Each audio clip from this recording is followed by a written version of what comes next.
Les experts Ipri, ravis de vous retrouver sur Monaco Info. Si vous n'étiez pas avec nous lors du grand direct, eh bien, c'est une session de rattrapage. On va tout vous raconter en compagnie de notre consultant Franck Phillips. Rebonsoir Franck. Bonsoir Frédéric, bonsoir tout le monde. C'était un week-end de course historique. C'est une première partie de week-end historique puisque pour la première fois en Formule 1, mon cher Franck, on a assisté à un double header, c'est-à-dire qu'il y aura deux courses durant le week-end. Et on a eu aujourd'hui donc la première journée de compétition. Ça a commencé dès ce matin avec les qualifications et la pole d'un tout jeune garçon, Taylor Barnard sur sa McLaren, à tout juste 20 ans, il a été le plus rapide. Oui, tout à fait, comme vous dites si bien, on est sur un double event et c'est la première fois depuis 8 ans et ça nous donne aussi une perspective de voir les résultats de cette première course avec justement un pilote McLaren, oui. 20 ans, ça nous rappelle quelqu'un mais de l'autre côté, oui.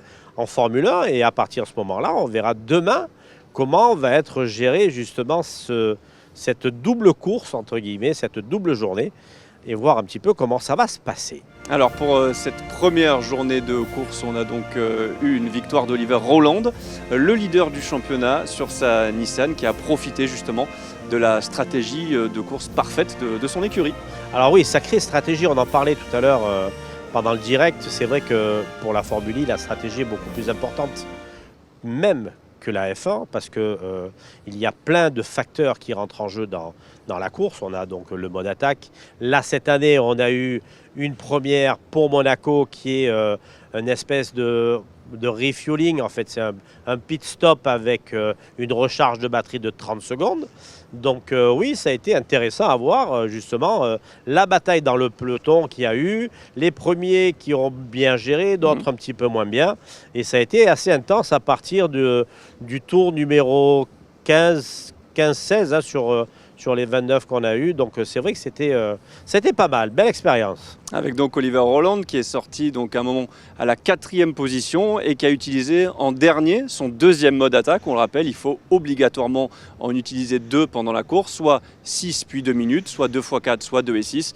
Il a utilisé en dernier, il était 4e et il a doublé tous les concurrents devant lui pour ensuite gérer la fin de course. Absolument, alors il faut rappeler que le mode attaque, bien évidemment, c'est 4 minutes ou 2 minutes de temps supplémentaire avec 50 kilowatts, ça veut dire en gros 80-90 chevaux en plus pendant ce laps de temps et qui permet justement à ces pilotes de pouvoir dépasser en ligne droite et de faire des freinages qui sont beaucoup plus incisifs, dont la fameuse épingle du Fairmont où en F1 ils passent difficilement à 2 et là on a pu constater qu'ils étaient carrément des fois à 3. Donc voilà. Oliver Rowland qui remporte donc sa 3e course de la saison sur 6, monsieur 50%. Et pour rester aussi sur la stratégie, donc après les pit boosts, vous l'avez parlé, cet arrêt au stand obligatoire de 30 secondes qui donne 10% de puissance supplémentaire jusqu'à la fin de la course, on a vu un pilote Andretti, Nico Müller le Suisse, sortir premier et c'est pas anodin puisqu'il a permis à son coéquipier, Jake Dennis, qui avait 5 secondes de pénalité, de rester sur le podium. Expliquez-nous comment finalement Andretti a réussi ça. Je trouve que cette stratégie d'équipe, vraiment, ça a vraiment un sens sur une course comme sur la Formule 1. Donc, où, comme je disais tout à l'heure, les voitures sont plus ou moins identiques.